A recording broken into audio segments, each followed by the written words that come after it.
Layla and Majnun, the sacred rite of a peerless and maddening love. Hello, welcome to the Great Hope channel. Please don't forget to like, subscribe, and share.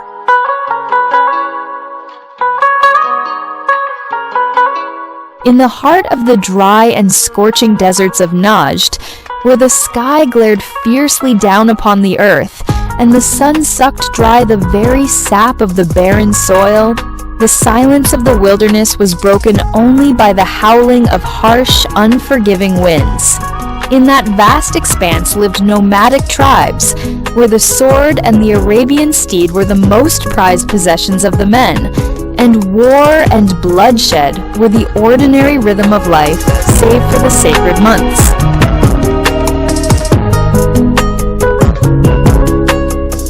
Among all the clans, the tribe of Amir also passed their days beneath towering black tents.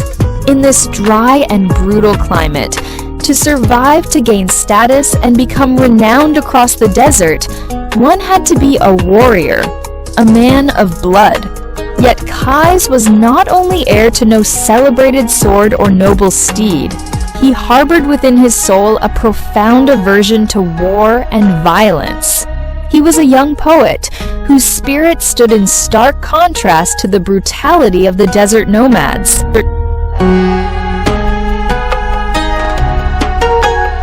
His world, long before it could be entangled with war and plunder, was intertwined with words, verse, and poetry.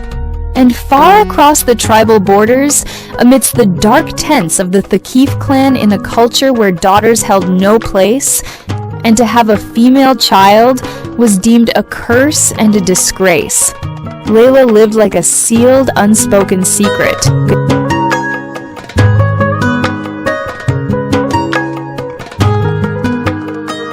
She was a maiden known not only for her night-dark tresses and breathtaking beauty, but for her profound understanding of life and the silence of the desert. To her, blood and swords, alongside the pride of noble status, were worth no more than a single grain of desert sand. And such a divergent perspective, in a desert world bound by rigid chains, was hardly a blessing for a young woman.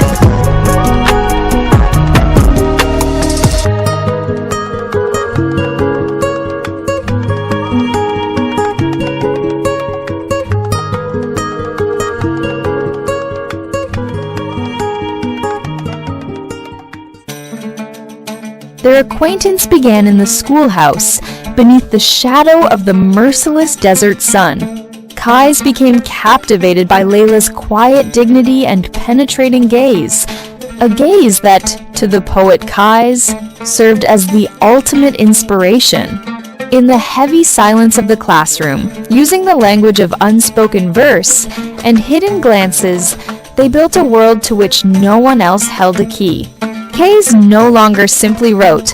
With every heartbeat, he composed Layla.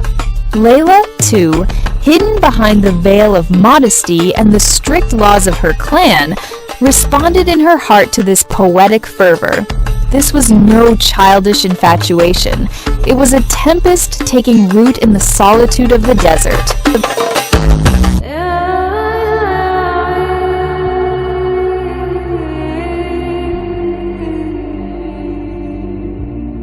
Yet the tragedy began the moment the disparity between their two worlds became clear.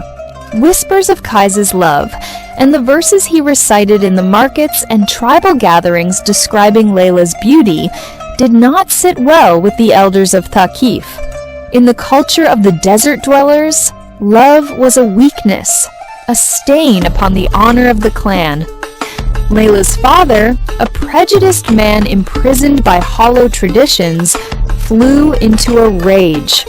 In his eyes, the wandering, poet-struck Qais was not worthy of his family's standing and prestige. Barriers were raised, communication was severed. They locked Layla away behind the heavy curtains of black tents to wash away this emotional blemish and hide her from the eyes of the world.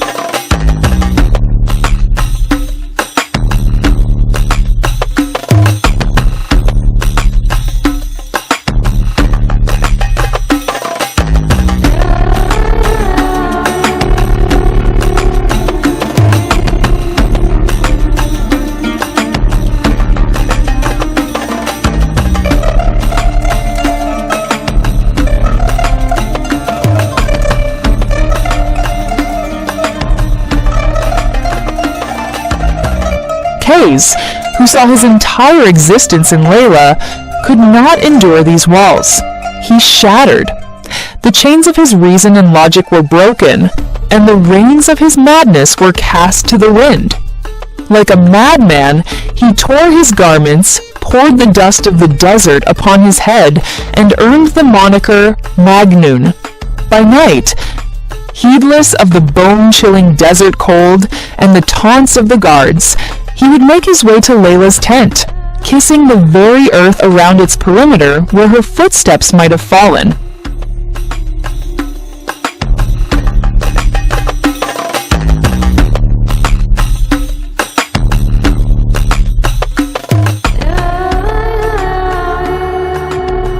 Qays wandered through the wilderness and the wastes, speaking to the wild beasts of the desert and screaming Layla's name. His desperate family, hoping for a cure, brought him bound to the sanctuary of the Kaaba.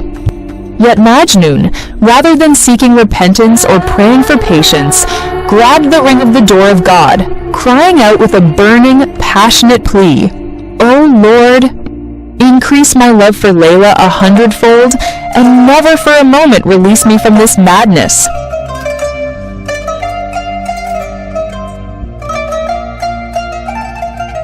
Qays' love was no longer a secret confined to scrolls. His words had sprouted wings, falling upon the lips of every traveler. Every couplet he composed, describing Layla's beauty, was an arrow piercing the heart of her clan's pride. Tradition simply could not bear the weight of so much madness. Have you heard? The mad son of Amir is raving again. He shouts the name of the Thaqif girl as though defying all decency were his religion.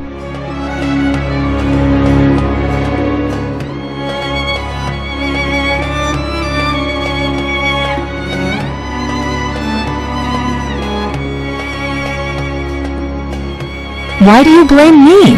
I am merely a mirror reflecting the light of Layla. If my words are a scandal, then every morning the sun, with its dawning light, scandals the secrets of the earth. My heart has escaped the reins of reason. My entire body and soul belong to her, and my whole being yearns only to speak of her.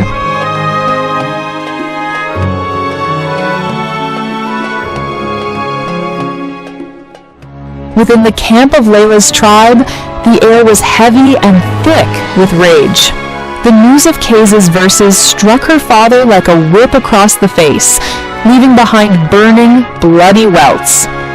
To him, this love was no gift. It was an indelible stain upon the family honor. Girl, your name has become the talk of the rabble in every street and alley.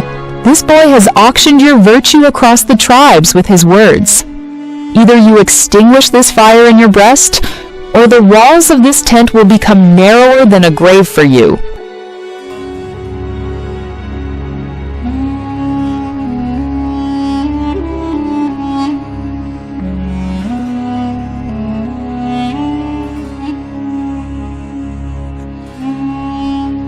The reproaches and the screaming of her father had no effect upon Layla's restless, unyielding soul.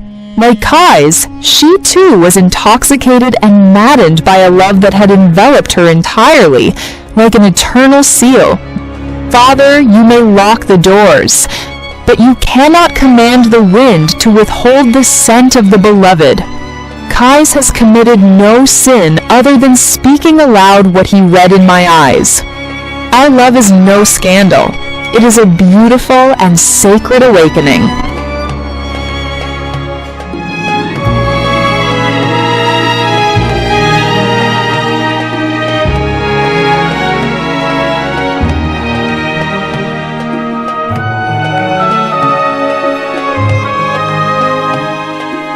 The Sayyid of the Amir tribe, Qays' father, traveled with abundant gifts alongside the elders of his kin to the tribe of Thaqif, hoping to build a bridge of union, but he met a wall of malice. Layla's father refused to relent. We do not entrust our precious pearl to one who has severed the chains of reason and screams among wild beasts. First, seek a cure for his madness, and only then speak of a union.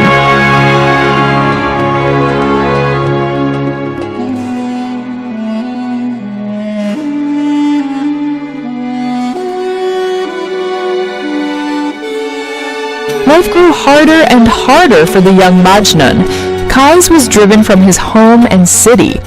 He was no longer the son of the tribal chief. He was now a nobody, yet simultaneously everybody. He was love itself, taking refuge in the desert in a trembling frame. "O walls, be witness. I go so that, in the vastness of the desert, I may shout her name without the fear of your whispers. Out there, the wild beasts are kinder than stone-hearted men."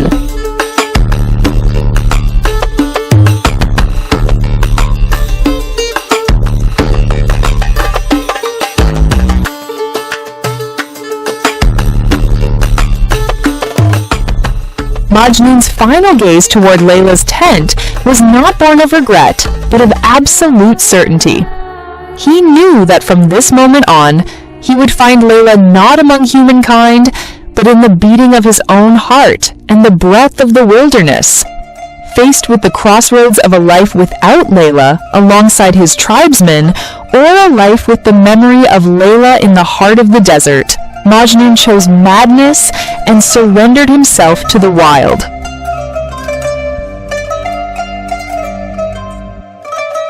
On the far side of the walls of ignorance and prejudice, and the enclosures of the clan, Layla too burned in the prison of her solitude. She spent her nights hoping to hear the sound of the wind, carrying the name of Qays. Their communication was severed, but the bond of their souls became immortal in the heart of the desert. Though the blindness of loveless zealots prevented Layla and Majnun from uniting in the flesh, their devotion transcended earthly union, transforming in the annals of Eastern mythology into the sacred rite of a peerless and maddening love.